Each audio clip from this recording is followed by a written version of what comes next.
Welcome back, Tarek Skubal. He didn't want to use the rust excuse, but the Tigers lost both meetings with the Guardians over the weekend. Frustration sets back in. They kind of undid the week before in the goodwill they were building.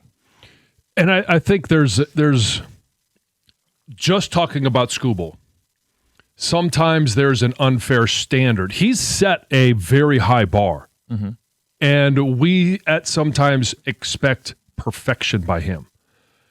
It wasn't perfect. It was his first start back after not having pitched in Major League Baseball for, 6 weeks?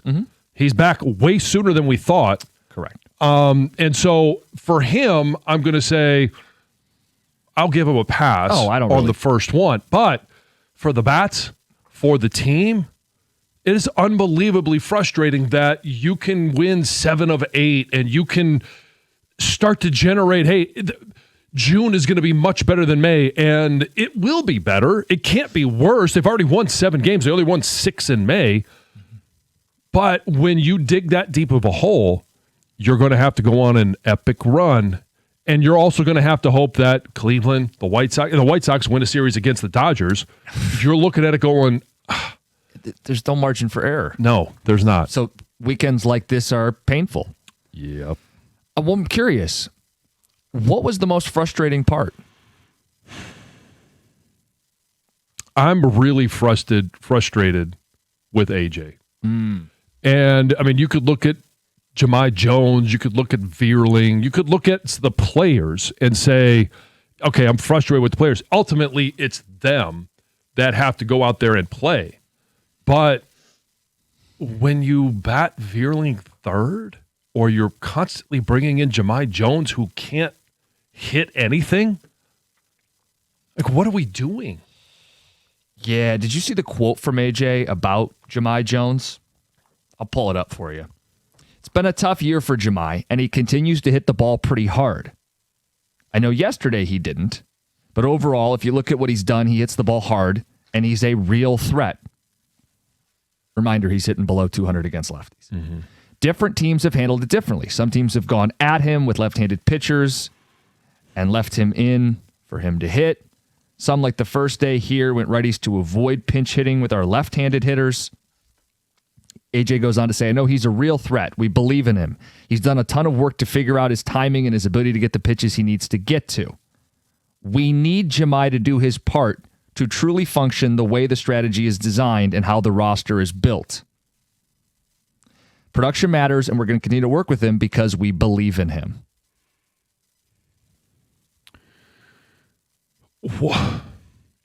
I just say, like, what is that belief based on? Like his historical performance, or what he has done through, I mean, what is it now? 70 games?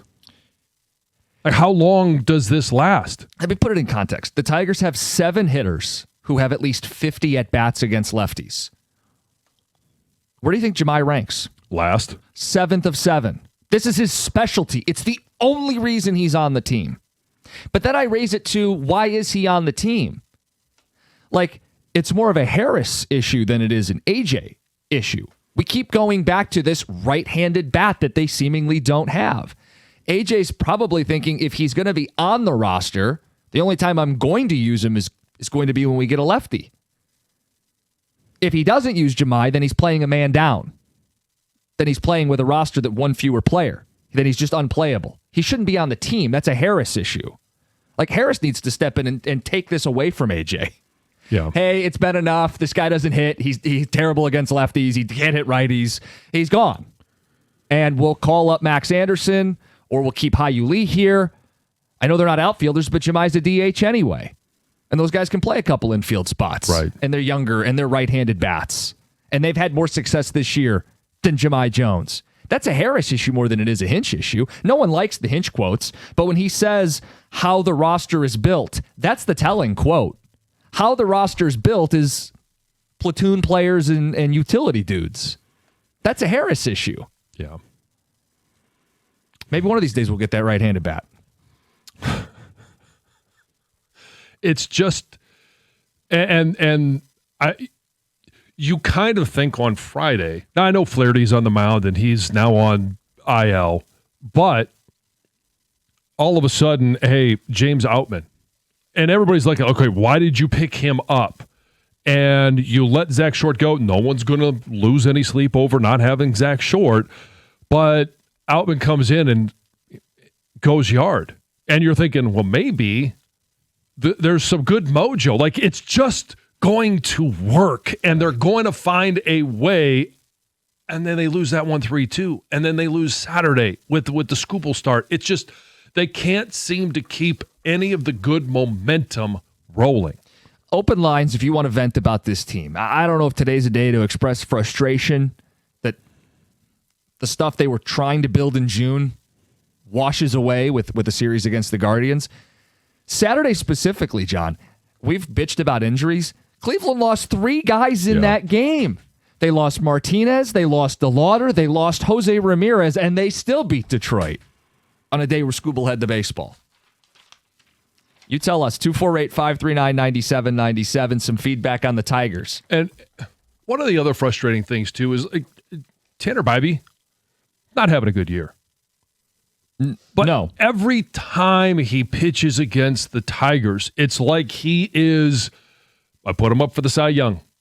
And I think he's got to be looking at it going, if I could just play the Tigers every time, I would be a Hall of Famer. Have a lot of hardware. Texter brings that up. Bybee on Friday threw 21 pitches in the first inning, but ended up going 7 innings. Terrible execution of the game plan after the first by Tiger hitters. Right. He gave up 2 hits, 2 earned runs, only 2 walks, 8 strikeouts.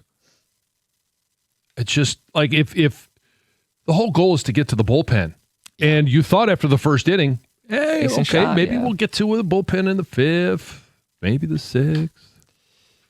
Tex says, I'm tired of watching the Tigers lose to the Guardians. Their superior defense and consistent pitching makes it seem like the Tigers don't belong on the same field. It's only consistent against the Tigers. 6-0 against Detroit this season. 4-game sweep, 2 over the weekend. The Tigers should sell. The team is going nowhere with Hinch managing. It's clear it's a little league left-right mentality, no feel for managing in a game. And another says, you guys are still watching the Tigers? Look, I opened the show complaining about the fact that the NBA and Stanley Cup playoffs are now done. Training camp for the Lions is still more than a month away.